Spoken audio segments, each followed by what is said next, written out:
last week's episode, we asked whether the U.S. healthcare system is really as messed up as people think. Oh, I think absolutely the U.S. health system is as messed up as people think it is, probably more so. In the U.S., we spend 17% of our GDP on healthcare, around $3.5 trillion a year. The big players are doing extremely well. The stakeholders are making a ton of money, except for one stakeholder, which is the patient. As we were interviewing doctors and healthcare economists and policymakers, there was one story that kept coming up as a cautionary tale. Here's Zach Cooper. He's a healthcare economist at Yale. You want to know why the U.S. healthcare system's messed up? Look at how we treat folks with end-stage renal disease. End-stage renal disease, or ESRD, is the final and permanent stage of chronic kidney disease. It's also known as kidney failure.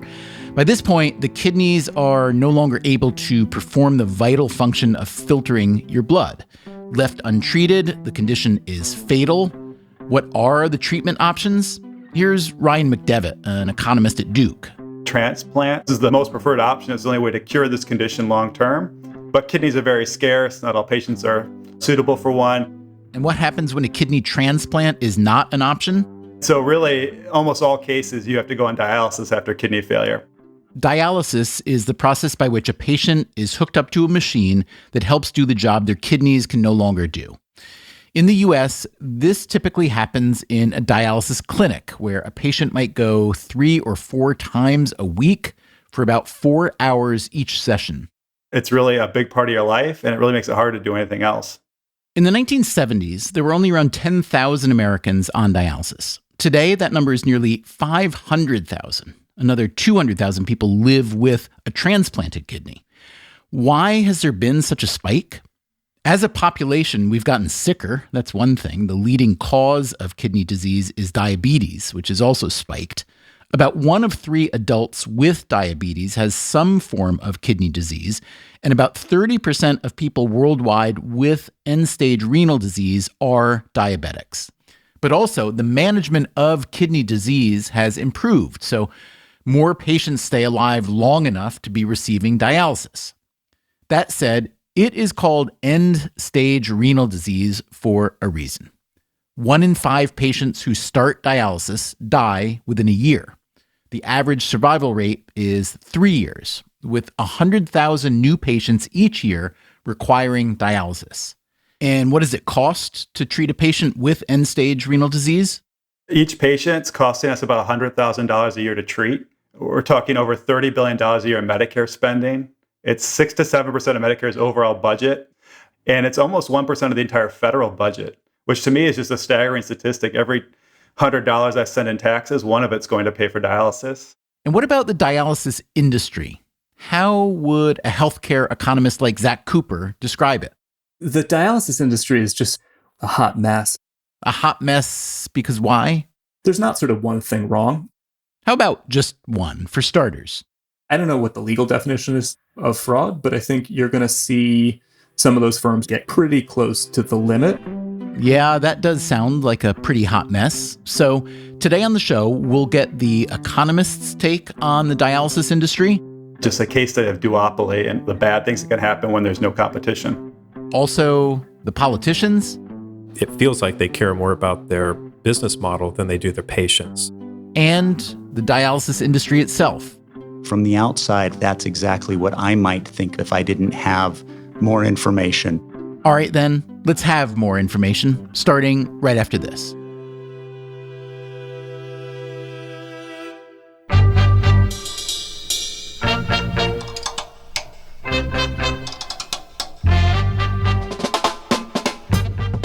This is Freakonomics Radio, the podcast that explores the hidden side of everything.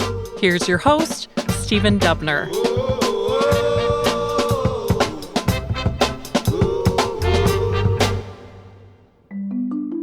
The economist Zach Cooper is co-director of a research project called 1% Steps for Healthcare Reform. He came to the conclusion that the U.S. healthcare system is so complex, so full of opaque practices and perverse incentives, that it's hard to make any one big change that will radically cut costs. Instead, he enlisted a bunch of other healthcare economists to come up with evidence-based solutions that would each trim maybe 1% from overall spending. His thinking being that if you have enough 1% solutions, you'd make real progress. One research topic that Cooper himself has explored is what's called surprise billing. That's when, for instance, a patient with insurance goes to a hospital that's in their insurance network, but winds up seeing an out-of-network doctor and gets stuck with a huge bill. This is one of countless examples of healthcare spending where the dollars don't flow in the magnitude or direction you might think they should. It's easier to make money taking advantage of the rules of the healthcare system than it is to improve patient outcomes. And there are a lot of firms who have business models that basically exploit broken rules or nooks and crevices that lead to inefficiencies. Cooper discovered that the dialysis industry is a prime example.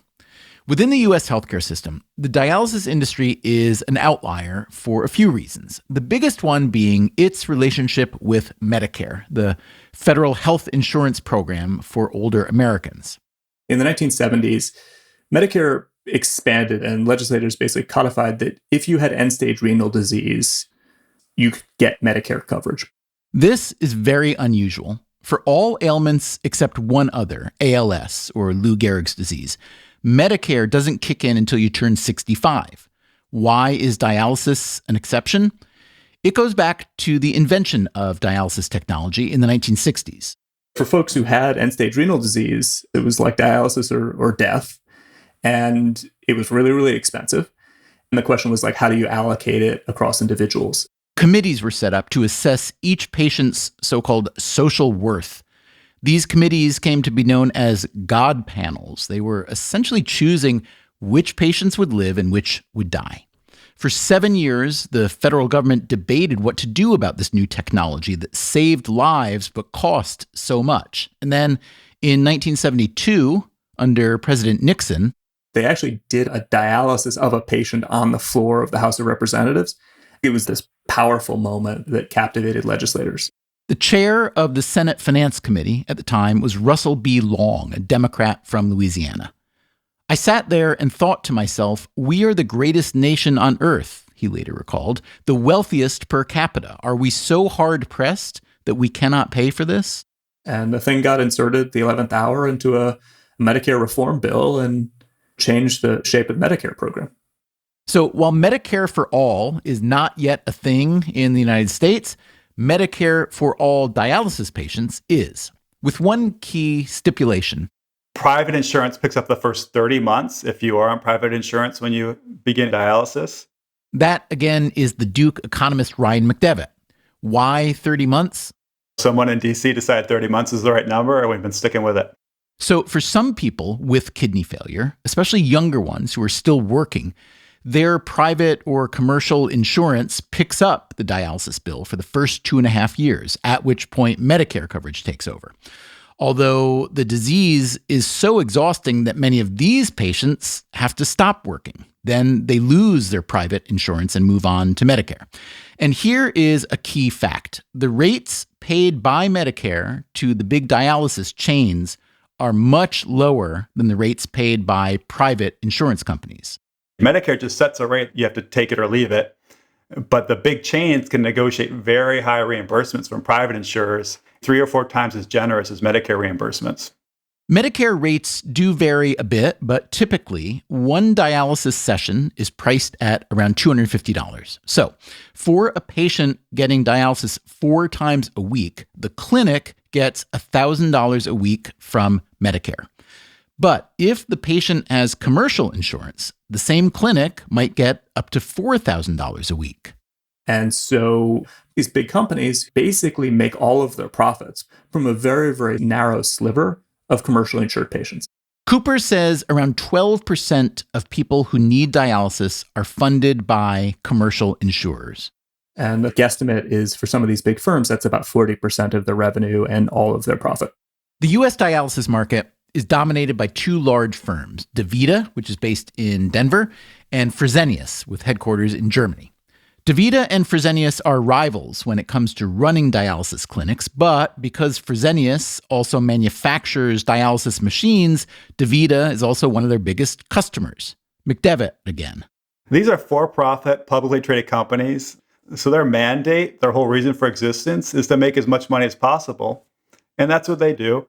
In the most recent years for which they reported earnings, DaVita had about $1 billion in profits, Fresenius nearly $1.4 billion. So nowhere near Facebook profits, and not even as much as Netflix, but still a very healthy business. And think about the nature of the dialysis business and its clientele. If you are the kind of business person who envies a subscription model like Netflix's because it guarantees a steady flow of revenue, well, it sounds terrible to say so, but dialysis patients are about as loyal as any subscriber can be, which makes dialysis clinics an attractive investment target. Over 30% of DaVita's stock is owned by Berkshire Hathaway, the investment conglomerate run by Warren Buffett. As we discussed in last week's episode, medicine has become very much a profit-driven industry, with even nonprofit hospitals making a lot of money thanks to their tax-exempt status. In order to profit maximize, healthcare firms often scale up and consolidate, just like you see in other industries. And that's what's happened in the dialysis market. Of the 7,500 dialysis clinics in the U.S., more than 5,000 are owned by either DaVita or Fresenius. We went from about 80% independently run dialysis clinics to now we're 2/3 in these two big chains. Really just a case study of duopoly and some of the bad things that can happen when there's no competition. Is McDevitt saying DaVita and Fresenius are somehow colluding? I would say not quite collusive. I don't have any evidence they've gotten in a back room somewhere and tried to hash out deals. But in economics, you don't really need that. Our theory is they can learn to stay away from each other, not invade each other's turf. In a previous Freakonomics Radio episode called America's Hidden Duopoly, we described a much more famous duo, the Democratic and Republican parties, and how they rely on each other to collectively dominate the market for votes.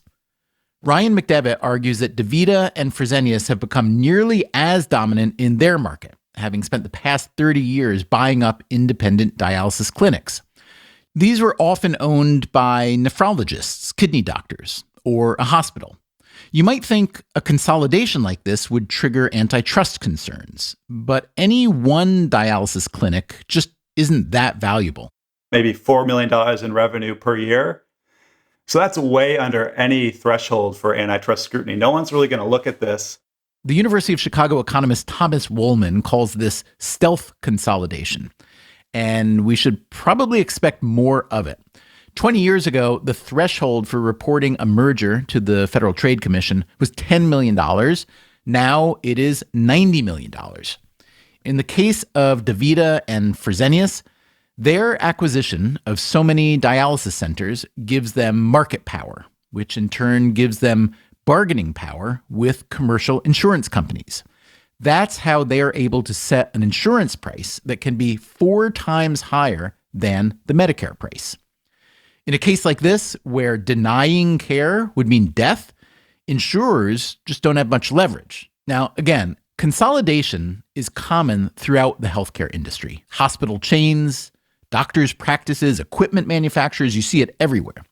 One reason is that administrative costs now make up roughly 1/3 of all healthcare spending in the US. That's partly because of regulations that have made practicing medicine so much more complicated, and this certainly includes the regulations for a dialysis clinic. They're quite burdensome data requirements. They have to report a lot, and the chains are good at that. They have a good IT system. They're economies of scale when it comes to all of the other record keeping they have to do. So for an independent nephrologist, it's really hard to keep up with the data side of it. Size also allows a big chain to approach profit maximizing the way that maybe a fast food chain might. DaVita, they had a very charismatic CEO, Kent Thiry. He said he wants to run all his clinics like a Taco Bell. If I had 1,400 Taco Bells and 32,000 people who worked in them, I would be doing all the same stuff. And that was intriguing to us because maybe there's the idea that if we standardize care, if we cut out a lot of the waste, maybe we can have better outcomes at a lower cost, and we're going to solve a lot of our healthcare problems across the US. It turns out, though, you probably don't want to run your healthcare system like a Taco Bell. Because why? Well, the stakes are a lot different. If you cut back on the quality of your meat or you don't clean your Taco Bell quite as frequently, maybe it results in a poor dining experience, but no one's life's really at stake. To be fair, people have suffered severe illness from eating contaminated food at Taco Bells, but you get the point. Kent Thiry was CEO of DaVita for 20 years. He stepped down in 2019. His emphasis on growth and scale inspired Ryan McDevitt and a few other economists to study DaVita, Fresenius, and the rest of the dialysis industry. They analyzed about 12 years' worth of Medicare claims and clinical data that included everything from drug dosing to staffing information to patient outcomes. Last year, they published their findings in the Quarterly Journal of Economics, one of the leading journals in the field. The economists identified three major changes after a for-profit chain like DaVita or Fresenius would acquire a dialysis clinic from an independent operator, many of which had been run as nonprofits. One would be the drug doses. We see for each patient what kind of doses they're getting from which drugs each session. We saw, for instance, that EPO doses nearly doubled right after acquisition for the same patients, the same facility, as soon as the ownership changed. EPO, or erythropoietin, is a hormone that in a healthy person is made by the kidneys. It helps produce red blood cells. As McDevitt notes, you wouldn't expect a given patient to suddenly need double the amount of EPO simply because their dialysis clinic had a new owner. And how did new ownership affect clinic staffing? You have two main people working at a clinic. You have the nurses and the dialysis techs. Nurses have more extensive training, tend to be higher quality, at least they're viewed as higher quality labor. Higher quality labor, meaning higher paid labor. So the for-profit chains emphasize more techs than nurses. We also saw the facilities have more patients per employee. We also saw more patients per machine, which again, in a for-profit setting, you like to see that. They're running a lean operation, they're being more efficient. But in dialysis, there's a big trade-off. If you can't thoroughly clean and disinfect each station between treatments, you put your patients at risk. And then we see it in data. One of the outcomes that deteriorated after acquisition were the blood infection rates. Patients got more infections after an acquisition. So those all sound like potential downsides of consolidation and somewhat more serious downsides than you'd worry about if you owned a few thousand Taco Bells. There was one more big difference McDevitt saw after an independent dialysis clinic was acquired by a chain. We saw on the first year of dialysis, the rate of being on the transplant wait list or actually getting one fell about 9.5%. Remember, the best possible outcome for a patient with kidney failure is to get a transplant. That obviates the need for dialysis. I think that's really, for me, that would be the biggest statistic, is whether you get a successful transplant. Not every patient with kidney failure is medically qualified to get on a transplant wait list. It's also possible that as the patient population becomes sicker, the share of qualified patients may fall. Still, a 9% drop in patients getting on a wait list after a clinic was acquired concerned McDevitt, and he found it fit a larger pattern. I have seen a number of interviews where representatives of DaVita and Fresenius, they actively tell patients not to seek out a transplant. You're not going to like it. It's going to be a burden for you. You're going to lose your family, your community. You're coming here 3 times a week. We're family now. Would a firm like DaVita really do what McDevitt is suggesting? We went to the source. My name's Jeff Gillian. I'm a kidney doctor from Denver, and I serve as the chief medical officer for DaVita. So some of the people we've been talking to have made the argument that DaVita and others may actively discourage some dialysis patients from entering the transplant protocol, from getting on a donor wait list, even if they might be a good candidate. Now, that's a big charge. A cynic would say that, a firm like yours would rather keep that patient as a customer forever rather than have them receive a new kidney and no longer need your dialysis. Absolutely, unequivocally false. I think that from the outside, it would make perfect sense. Gosh, if a patient gets a kidney transplant, they no longer require your dialysis services, and hence you've lost a patient. That is not the way we think. while there are always financial incentives that drive decisions in all sorts of industries, within dialysis, I think it is significantly more nuanced than that. The easy answer is always a financial one. And I'm here to tell you, both as a physician and now as somebody who does population health management at an administrative role, it's not the financial issues that occur. Quite frankly, as a physician, I wouldn't work for a company that was using financial incentives to make those types of decisions. It wasn't so long ago that medicine was considered a higher calling. It was different from auto manufacturing or agriculture, even law. But one consequence of medicine having become an industry, remember it constitutes 17% of our GDP, is that ethics and dollars don't always line up just right. Jeff Gillian makes it sound as though medicine still is a higher calling for him and for DaVita. I asked Ryan McDevitt, the Duke economist who has studied the firm, if he agreed. I haven't been inside the organization, so it's really hard for me to say. I know they present themselves that way. At Duke, we send a lot of our graduates there. A former DaVita executive just made an 8-figure donation to Duke. I know a lot of my former students work there, and they're great people. I think they really do care. They want to make a difference. But when you look at these stats from Medicare data, they just jump out of the page at us.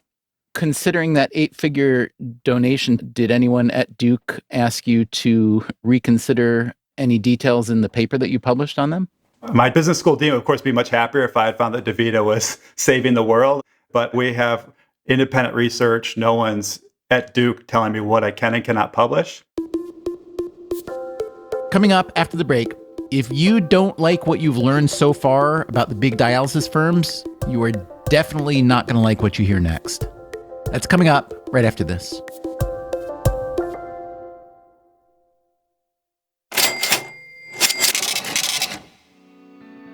It's well known that the U.S. spends more money on healthcare than any other country, and yet has far from the healthiest population.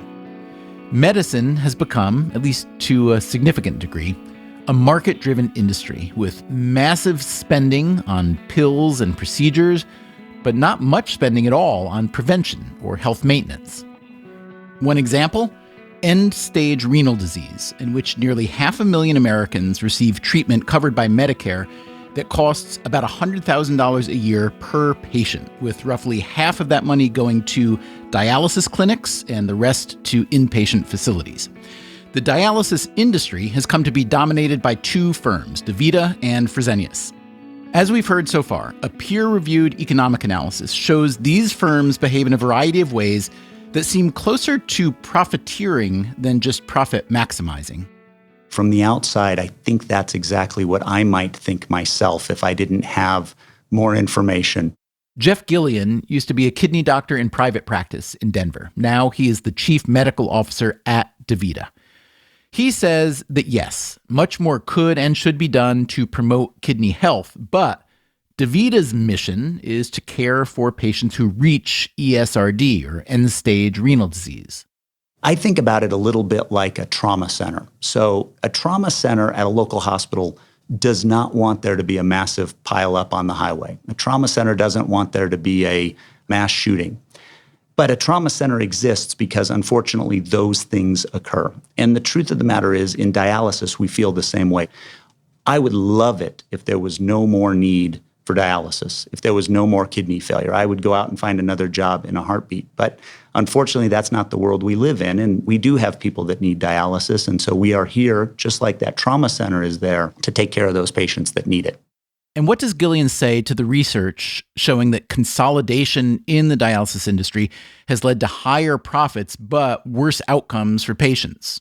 Mortality has decreased by 1/3 over the past 2 decades. So I think that these ideas that somehow profits come at the expense of taking great care of patients, I think it's nonsense, quite frankly. I understand the attractiveness of trying to paint this as nefarious, but I do think that it's a natural outgrowth of the payment system. That's Jeffrey Himes, also a kidney doctor and the chief medical officer of the North American division at Fresenius Kidney Care, the other big dialysis firm. I don't think this is a phenomenon that's limited to dialysis. It's happened with healthcare systems all over. It's happened with all kinds of businesses. Medicare reimbursement for dialysis has been very slow to keep pace with expense, and it becomes increasingly difficult to operate a dialysis company at small scale. Jeff Gillian of DaVita recalls these financial pressures from when he ran his own nephrology practice. As a physician, I always felt like I wanted Medicare to reimburse me more for the care that I gave because our costs as a physician group were always rising. Our nurses cost more from year to year. Our electricity and our rent cost more from year to year.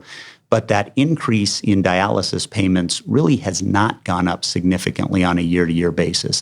Economists who have studied the dialysis industry agree that these fixed and relatively small Medicare payments do not enable dialysis firms to make much money, at least not without some creativity.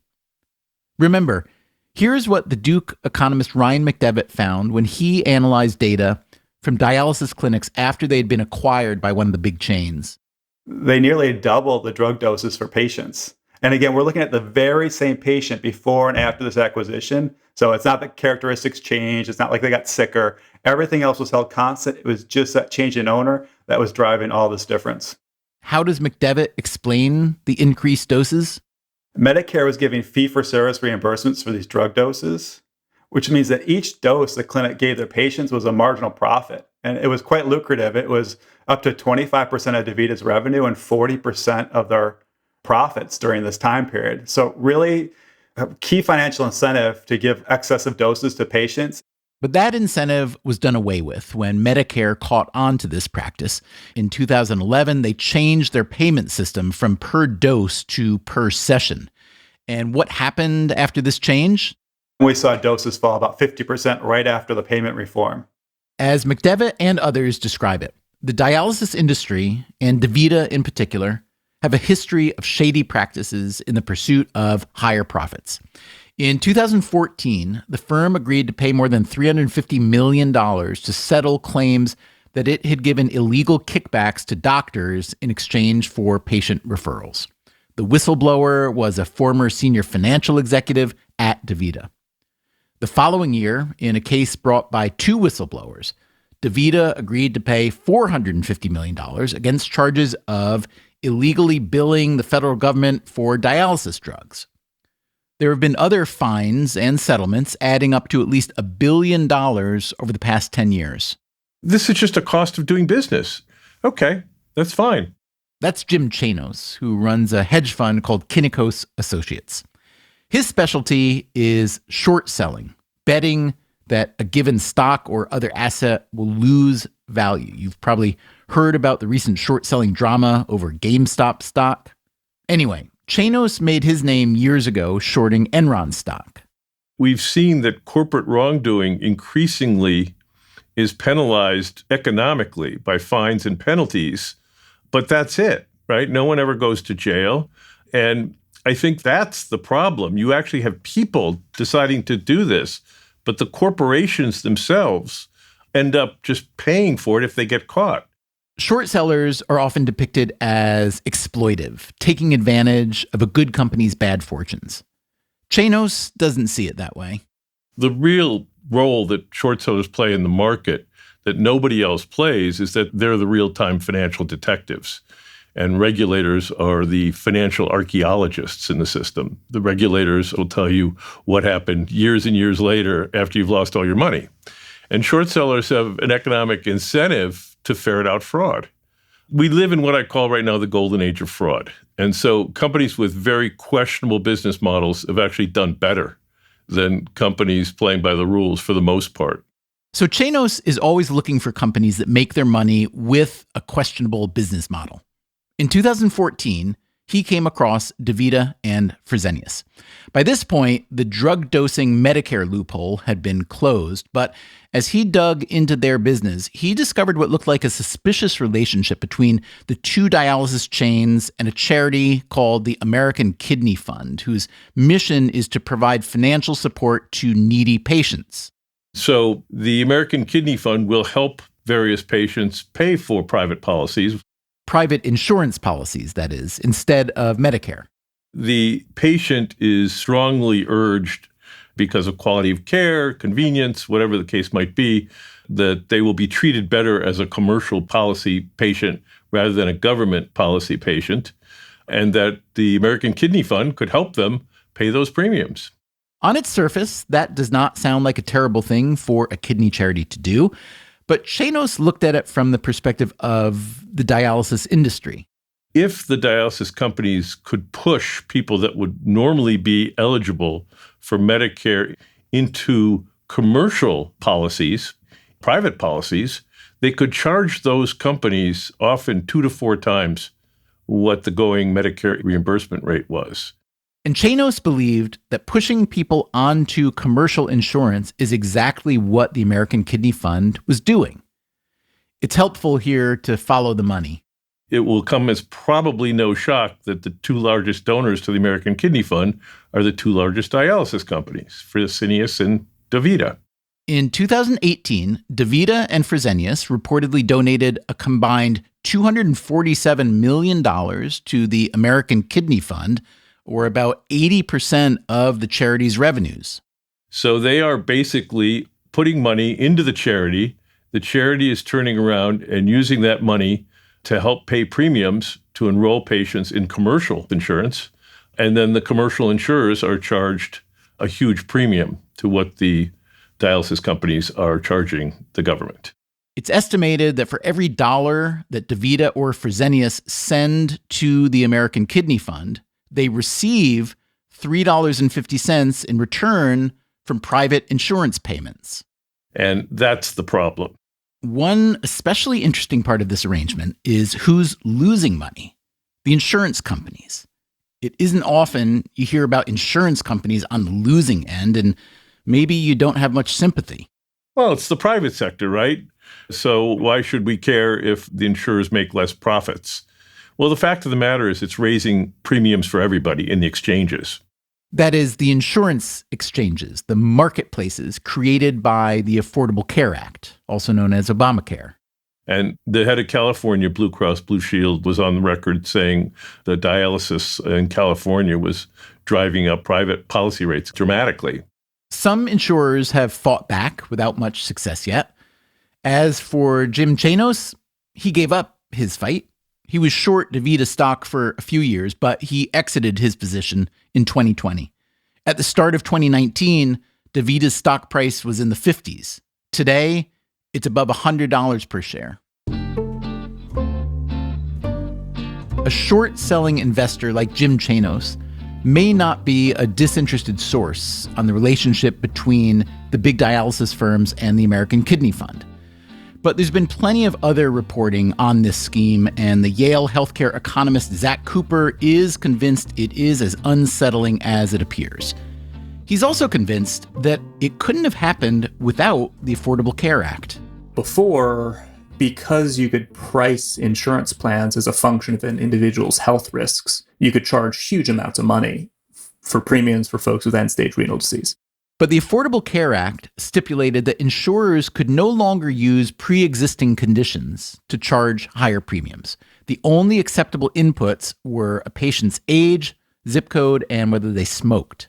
So for somebody with end-stage renal disease, pre-Affordable Care Act, if you were to try to get health insurance on the private markets, you would have basically been priced out.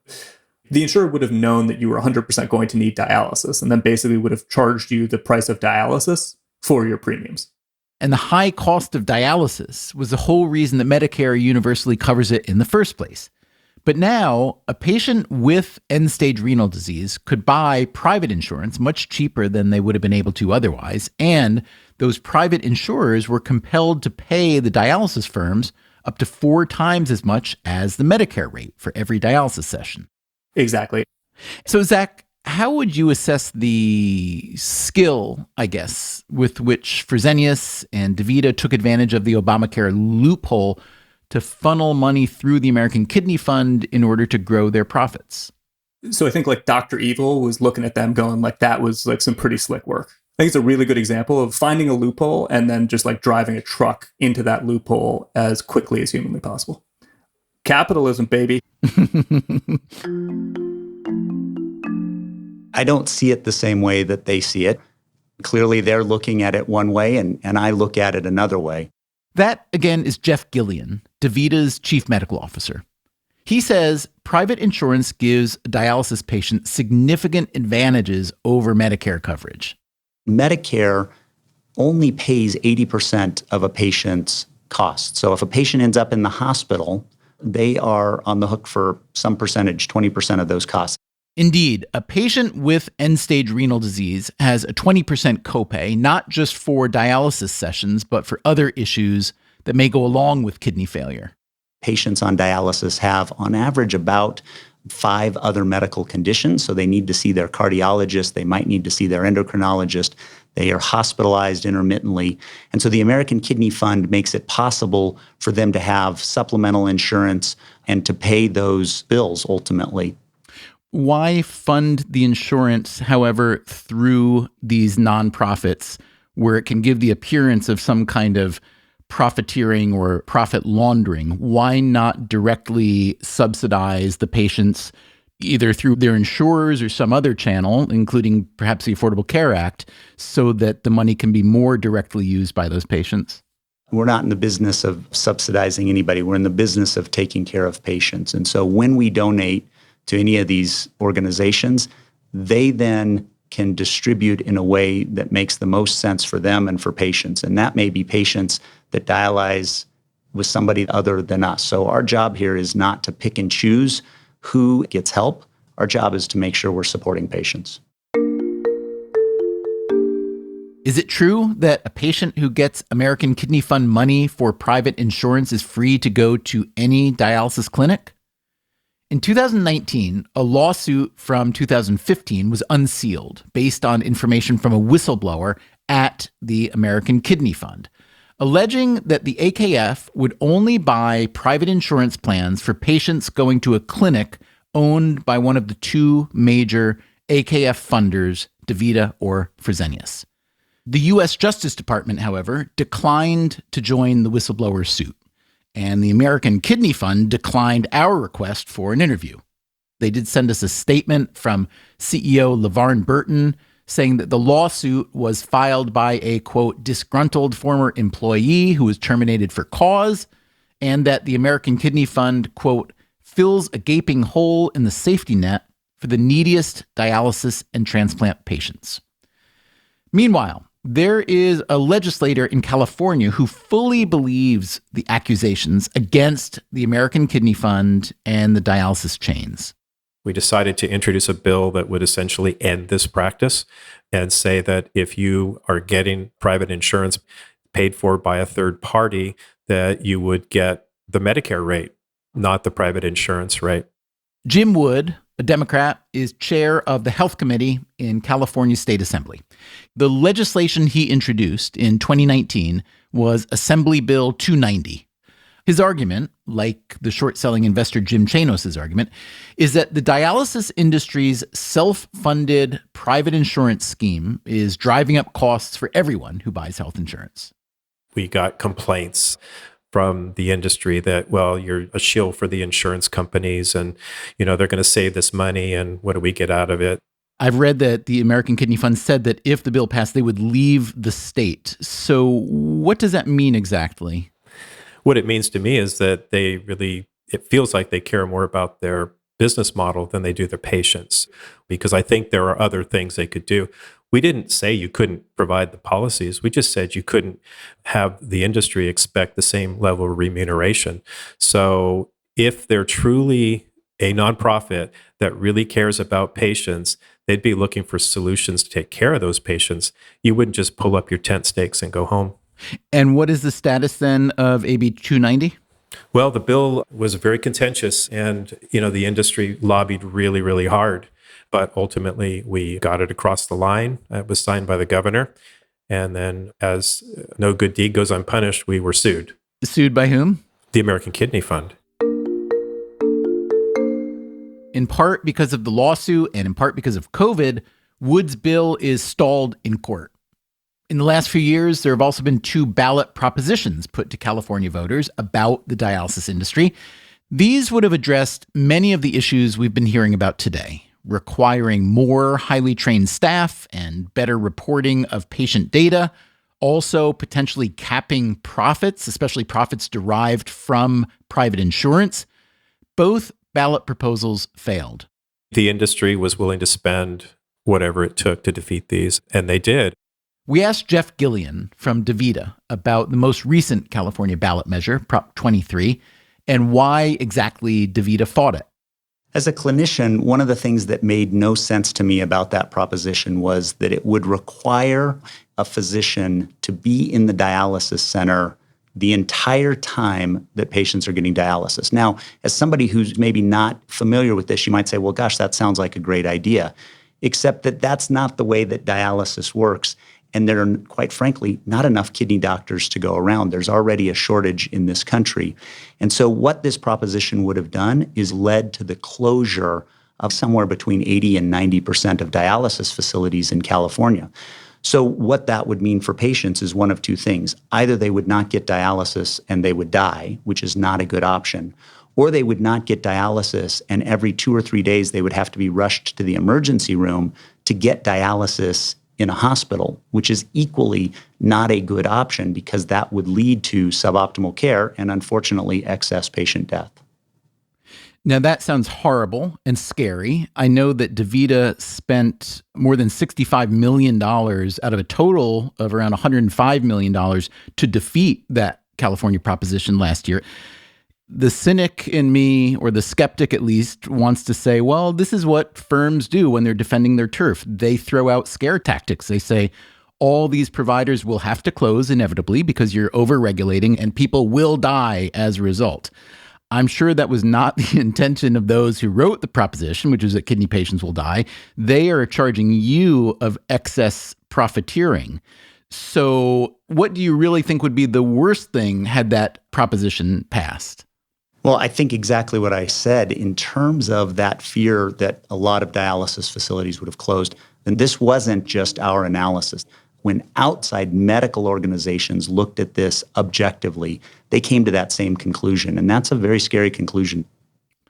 So here's the thing. Your firm, including from before you were there, so I'm not assigning this blame to you, but your firm has a pretty spotty track record when it comes to compliance and ethics. In 2014, DaVita agreed to pay $350 million to settle claims that it had provided illegal kickbacks to doctors.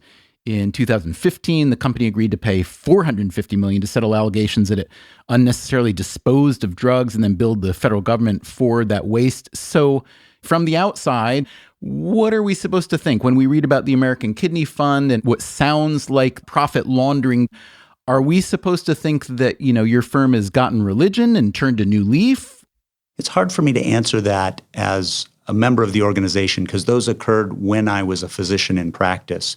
What I recall as a physician in practice when those occurred, and my practice had patients in DaVita dialysis facilities as well as other dialysis facilities, was initially a reevaluation on my part of whether the care that my patients were receiving at DaVita was different and somehow suboptimal compared to the care that my patients were getting when they were in other dialysis facilities. And so I actually went back and looked at this, and I could find no concern in terms of the clinical quality or the patient safety. And in fact, in many cases, I felt that the care that they were getting was even better. And so I made a decision at that point as an independent physician that I wanted my patients to continue to stay where they were dialyzing.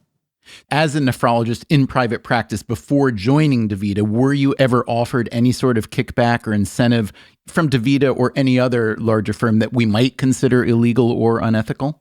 Absolutely not. If I was, I might be sitting on a yacht right now. But no, I was not offered anything like that.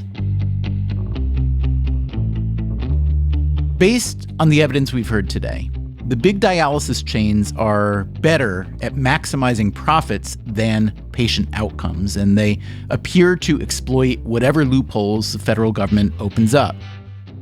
They're responding to the incentives put in place by Medicare. The Duke economist Ryan McDevitt again. They're gaming the system, but they're playing the game that's in front of them. But really, I think it's incumbent on Medicare to set incentives in a way that aren't gamed like they're doing right now. In other words, an economist doesn't blame the dialysis industry for exploiting the incentives they're given. He blames the system for creating incentives that are so tempting to exploit. So, what happens next? Does anything change? Trump, did have some good ideas for dialysis care.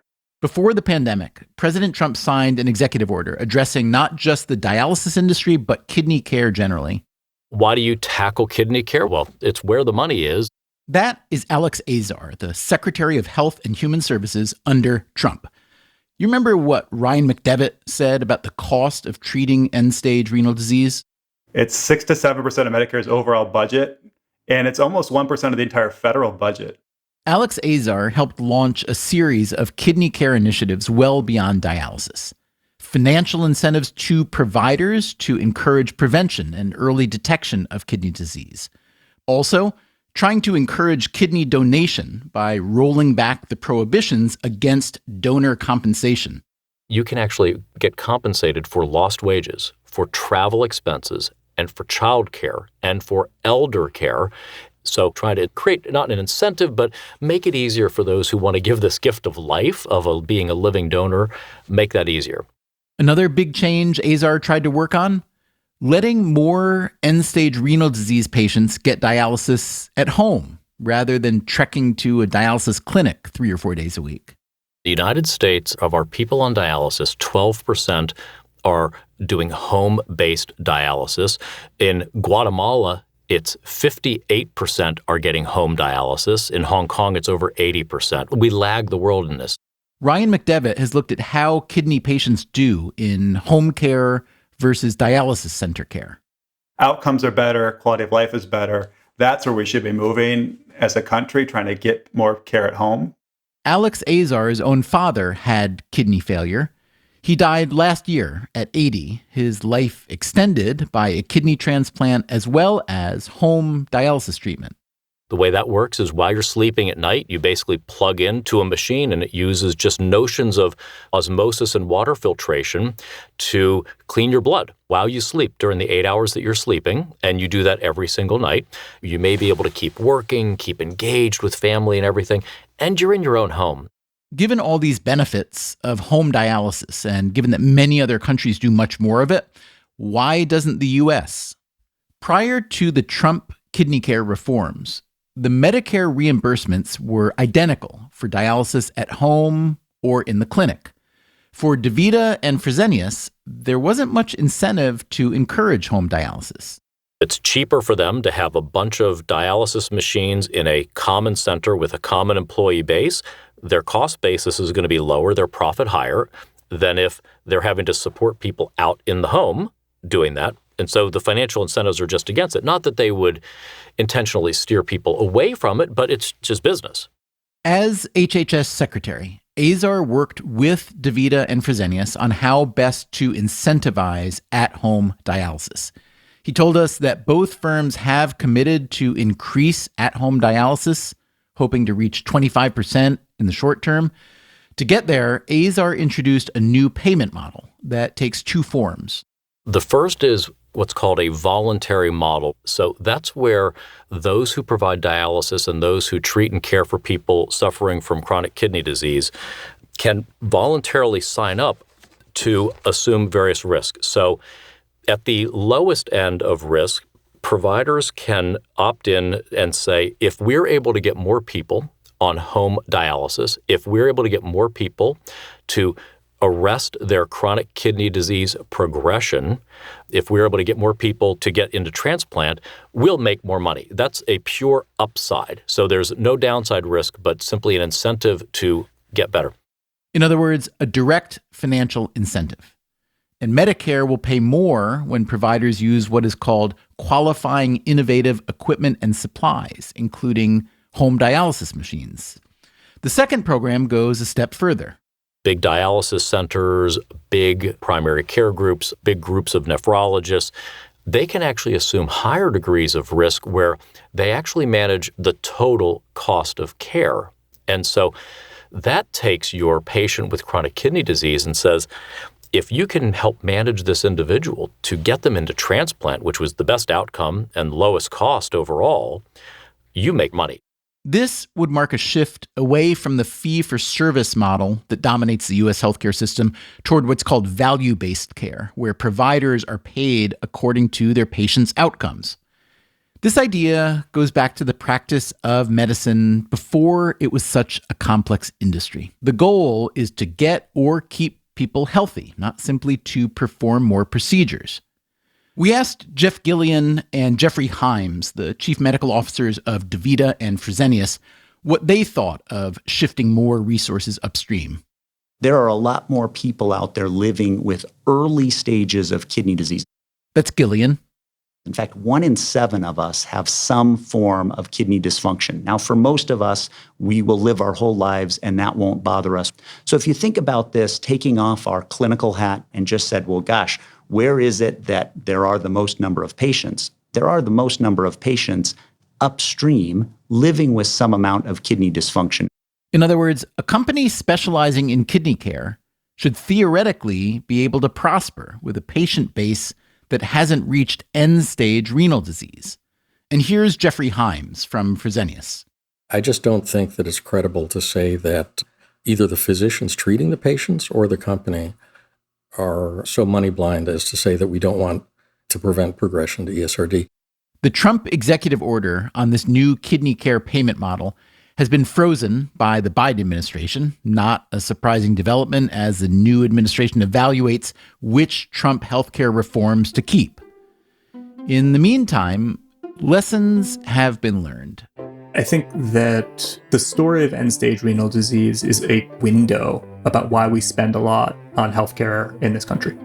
That, again, is the healthcare economist Zach Cooper. Incentives matter.